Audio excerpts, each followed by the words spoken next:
Now, a third lion has died in Narok after a pride featured on a BBC Wildlife program was allegedly poisoned by Maasai herdsmen.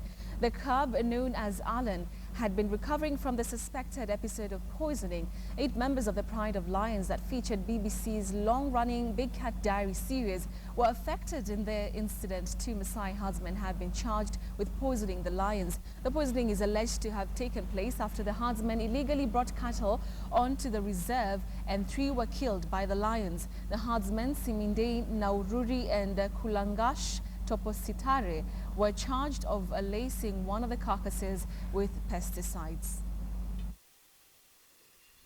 8 members of a Pride of Lions that featured in a popular wildlife documentary series have been poisoned in Kenya's Masai Mara Reserve. 1 more is missing and at least 5 are being treated by vets.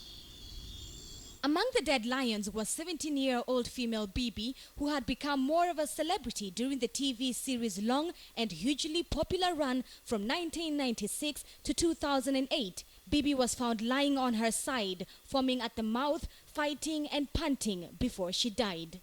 Conservationists first noticed something was wrong on Sunday morning when some of the lions were acting strangely, collapsing and suffering from seizures. Local cattle herders who frequently bring their animals into the Masai Mara National Reserve to graze are suspected for the poisoning. And according to the Kenya Wildlife Service, 2 suspects were yesterday remanded in police custody for 2 weeks by a Narok court to facilitate investigations into the poisoning of 2 famous lionesses in the Mara.